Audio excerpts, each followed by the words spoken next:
Steve Patterson from Twin Cities Live. Glad to be filling in.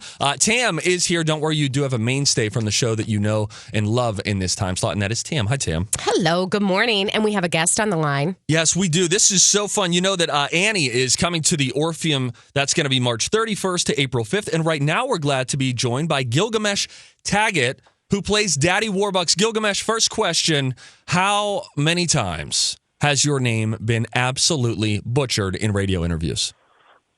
So far, all but this one. Oh, really? So we passed. Oh, boy. This is incredible. We were nervous before we went to commercial, and we just thought this could go poorly. All right, we did it. You passed the first test, so your friends and family will be returned to you. Thank you. All right, I love this. That was all you, Steve Patterson. You bring Daddy Warbucks to life. Before we get into what it's like bringing such an iconic role to life on stage in front of a live audience, I'm curious about this. You're a part of the touring show.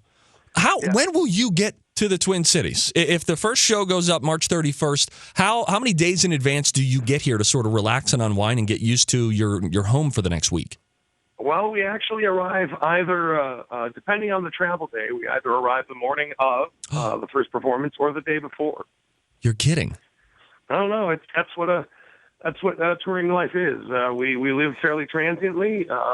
We arrived. Oh my goodness! When we got to Wisconsin, it was 2 flights and then a bus ride. It was an all-day affair. Wow! How do you stay? I would imagine that gets draining, and yet you have to go out and you have to perform. So and you're in front of a live audience, so you have to be on. Do you have a trick? You're a theater veteran. Do you have a trick to staying sane with a touring production? Well, the first trick is to realize that staying sane is impossible. Good. It really is. I've always answered this question even with talk backs with the students or other groups. Mm-hmm. I always tell people the number one thing you have to do is have a stable personal life. Yeah. It's very easy for touring life to just chip away at you, I suppose, in a way. But you learn when to rest. You learn when to reserve your energy so that when you go out on that stage, whether it be the first night we're in the city or the last performance, it's somebody's opening night. So right. You can't let them down. Good for you. Yeah. And as you bring Daddy Warbucks to life, maybe part of the stable life, you have a couple of daughters. Is that right? I do. So how does being dad in real life, does that influence how you portray Daddy Warbucks? Because I would imagine in a lot of ways, I hope you're not like Daddy Warbucks. Well, I wish I had his money. Yes, count me in on that. Yeah. But no, it's what it really did is help me clue into what makes the character so compelling. Because what he is a man who is, he says in his own words, his parents died before he was 10. So even though he's in a situation that can help him connect with Annie, he's a man who's been disconnected from the world around him to make sure that he has the one thing that he thought would keep him from ever being that vulnerable or alone again. And that's being rich. If he has enough money, he won't be sick. He won't, he won't be that vulnerable ever again. But at the end of Act 1, when he decides he wants to adopt Annie, there's a beautiful moment where she says, well, what I want are my parents. And out there, somebody, I want to find them. And instead of going, well, you don't need them, you have me, his first decision is, as a parent, as a true man who's ready to become a father, is it doesn't matter what I want, it's what she needs. Right. Yeah. And having daughters really did solidify that point for me. Because there are times when you want something, or you think, this would be great, but it's not about what you want. It's about what they absolutely need. I want to go back to this, to staying connected. I'm interested because you're probably a lot better at it than I am. If I leave town for a couple of days, it's pomp and circumstance at the door. It's when are we going to connect? How do you stay, like, are you FaceTiming all the time with your daughters? How do you stay connected to your family? Because you mentioned that as a stable part that helps you on the road. In the end, it helps the show. How do you tactically do that? Well, it's never a matter of, I'll tell you what, you can FaceTime for hours. You can write 1,000 letters. You can make, a week-long phone calls. I've always believed it's intent. As long as you're really communicating and this is what helps as an actor as well, understanding the truth, being honest. It's just honesty. You let them know with every word that, I've said I can't talk right now. I'm really just tired. I'm really just, very, very exhausted, and I don't want to be insincere with you. So it's a matter of I've always felt being sincere when you do talk, and that's with any family member or any loved one. It's if you're honest, if you're straightforward, if you make the quality of the time you have with them as good as it can be, then the quantity isn't important. That's a good word. That's a good life lesson, I think, for everybody there. All right, so now let's get back to the actual production of Annie. Help me understand. They say, this, they say in showbiz, don't work with animals, don't work with kids. Here you are. You've got a 9-year-old star of the show. What has that process been like? And have you learned anything from her? I'm sure the common question is, what have you taught her? But has her approach, her 9-year-old, maybe beautifully simplistic approach to this, shown you or taught you anything?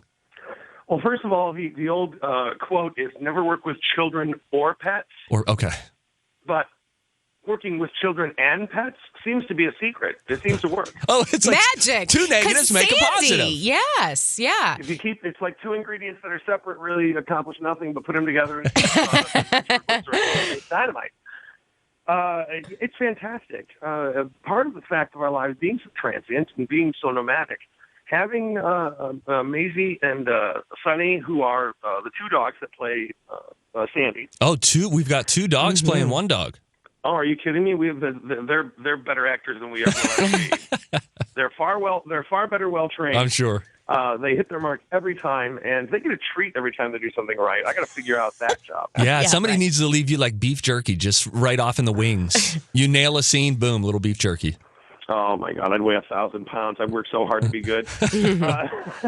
So how about your 9-year-old co-star? I mean, this is amazing to me. I think we all think of what we were doing when we were 9 years old. Here she is headlining a major production. I mean, what's that like working near that?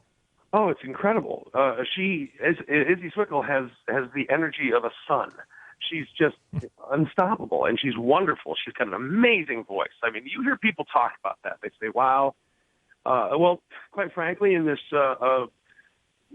new world of hyperbole where everything is epic and everything, you won't believe this when you hear it. And it's so people say that stuff all the time, and it lessens it when you can actually hear it. This young lady's voice is incredible. She handles this role with so much energy and so much style that it'll be amazing to people. And I mean, we've been on the road for 7 months. We're almost to 200 shows now. Ooh. I am blown away when I hear her crank out those notes on Tomorrow. She's absolutely incredible. That is awesome. Man, how much longer on this tour? Well, this one goes till July, and then we're currently working out the details for year 2, possibly. So it may go until next fall. Good for you guys with all the success that you've had. Hey, finally, before you go, there's somebody out there who's probably seen the movie, and they're thinking, why should I spend more money to buy a ticket and go see the stage production? You have the microphone. What would you say to the person who's on the fence? Well, first of all, there's nothing that beats live theater. And I'm sure that sounds like a job secured for me because I am an actor, but I felt this way when I was a kid. I felt it through my adulthood now, and I've been talking about that from your side of the fence, folks. And you're sitting in that audience and you're watching these people go out on stage, give their all, this incredible ensemble cast, these incredible children, 9 to 11 years old, cranking out amazing energy with brilliant songs, excellent direction by the man who put this on Broadway back in 1977, Martin Charnin. He's been at the helm. Everything you think you know about Annie has been changed and twisted and amplified and auto-tuned over the years. Seeing it live with the original intent of the man who created the property cannot be beat. Good stuff. There you go. Yeah. There's your pitch from the man himself. That is Gilgamesh Taggett. He brings Daddy Warbucks to life. He is part of the touring production of Annie. That is going to be at the Orpheum Theater March 31st till April 5th. Do get your tickets now. Gilgamesh, thank you so much. Continued success. Thank you so much for having me.